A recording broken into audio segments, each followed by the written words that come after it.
7h, 9h, Europe 1 matin. L'édito politique sur Europe 1 avec Le Figaro. Bonjour Vincent Trémollet de Villers. Bonjour Dimitri, bonjour Anissa, bonjour à tous. Vincent, l'Assemblée nationale a finalement voté la loi simplification qui supprime les zones à faible émission, c'est-à-dire ces zones interdites aux voitures trop polluantes.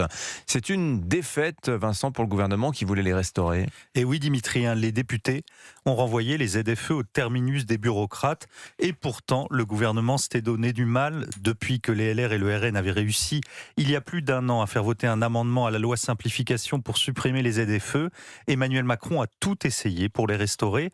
Et de son côté, Sébastien Lecornu, pour ne pas déplaire aux socialistes et aux écologistes, la gauche inclusive est très favorable à ces zones d'exclusion. Le Premier ministre a repoussé le vote du texte après les élections municipales. Hier, il a soutenu un amendement ressuscitant ces fameux ZFE. Heureusement, rien n'a marché. Amendement rejeté, texte adopté, ZFE supprimé. Alors, il faut tout de même rester prudent. Il reste le passage du projet de loi cet après-midi au Sénat, puis le Conseil constitutionnel, qui pourrait faire de la politique autant que du droit et s'opposer aux faits majoritaires.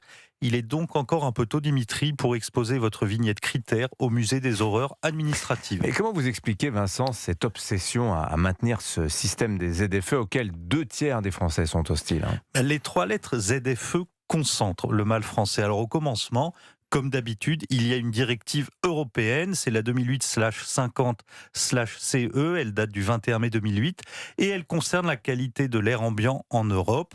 Et on retrouve 13 ans plus tard ces principes dans la loi climat et résilience. Alors on notera que ceux qui ont fait cette loi sont ceux qui ont fermé la centrale nucléaire de Fessenheim, nous privant ainsi d'une énergie absolument décarbonée. Cette loi est adoptée en 2021 et elle confirme les zones dans lesquelles les voitures les plus polluantes ne peuvent pas circuler sous peine d'amende.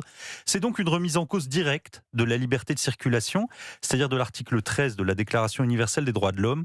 Toute personne a le droit de circuler librement à l'intérieur d'un État. Alors cette interdiction de circuler prétend reposer sur des critères écologiques, mais en fait, il s'agit de critères économiques. Celui qui roule dans un diesel de 10 ans d'âge, en effet, ne le fait jamais par choix. Concrètement, vous allez visiter quelqu'un à l'hôpital à Lyon avec votre vieille voiture, il vous faut remplir en préalable une attestation si vous passez par une ZFE.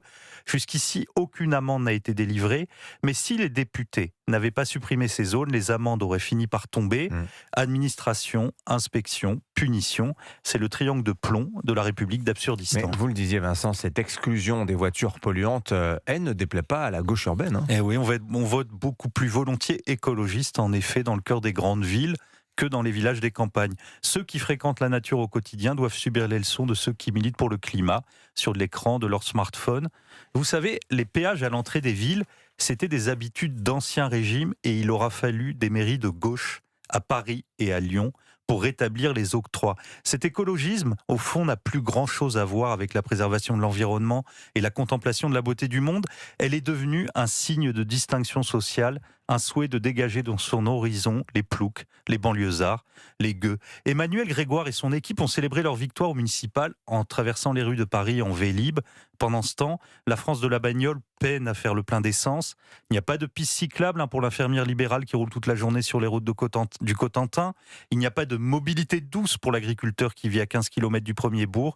Il n'y a pas de budget pour acheter une Tesla dans la plupart des familles françaises.